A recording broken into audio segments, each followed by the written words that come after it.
Hello happy learners. Welcome class 2 chapter 1 English in the wood of flowers.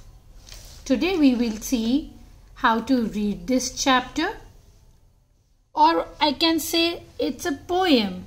So we will see how to read the poem and understand the meaning in Hindi. Let us begin. आप लोग भी अपने book को open कर लीजिए और pencil से mark कीजिए.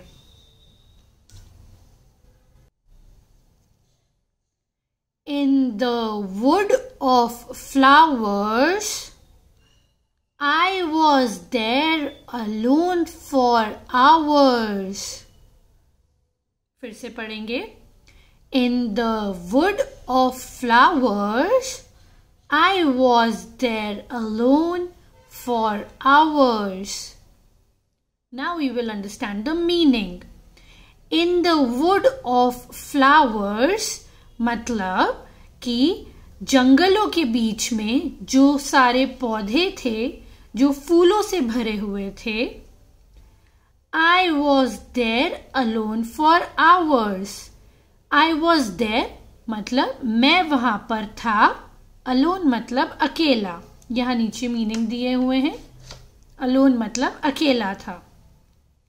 I was there alone for hours. Hours means बहुत घंटों के लिए.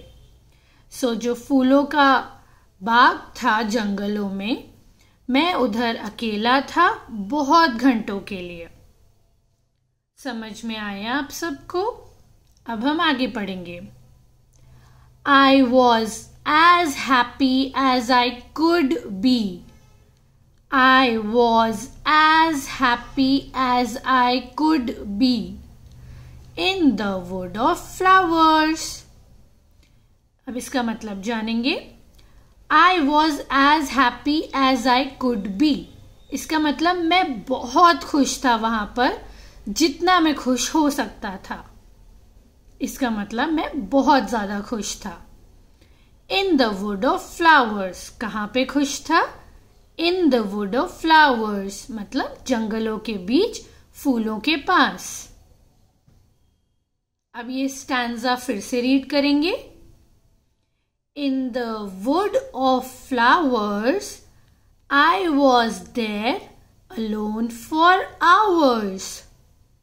I was as happy as I could be. I was as happy as I could be in the wood of flowers. There was grass on the ground. There was grass on the ground. वहां पर जमीन पर, ground मतलब जमीन पर, बहुत सारी घास थी. वहां पर क्या थी? घास थी. There was grass on the ground. There were birds on the tree. There were birds on the tree. और पेड़ों के ऊपर चिड़िया थी. यहाँ आप फोटो में देख सकते हैं. यहाँ पेड़ों के ऊपर चिड़िया है और जमीन पूरी घास से भरी हुई है. And the wind had a sound of such gaiety. And the wind had a sound of such gaiety. मतलब and का मतलब होता है और जो हवा थी, and the wind had a sound of such gaiety. gaiety का मीनिंग आपको यहां दिया हुआ है happy. तो हम हैप्पी को गाइटी भी बोल सकते हैं. तो जो वहां की हवा थी, हैड अ साउंड, उसकी जो आवाज थी. हवा कभी कभी आवाज भी करती है जब वो तेज चलती है. तो वो जैसे कि बहुत खुश है वहां पर, तो उसकी हवा कैसी सुनाई दे रही है? बहुत खुशी में, हैप्पी है. And the wind had a sound of such gaiety That I was as happy as could be. That I was as happy as could be.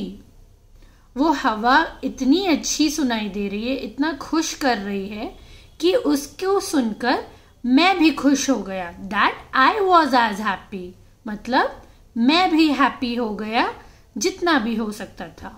As could be का मतलब जितना हो सकता था. फिर से हम ये सेकंड स्टैंजा पढ़ेंगे इंग्लिश में. Reading. There was grass on the ground. जमीन पर घास थी. There were birds on the tree. पेड़ पर चिड़िया थी. And the wind had a sound of such gaiety. और हवा की आवाज बहुत ही खुशनुमा थी. That I was as happy as could be. कि मैं ये सब देखकर और सुनकर बहुत ही खुश हुआ. आई होप आप लोगों को ये पोएम पसंद आई होगी.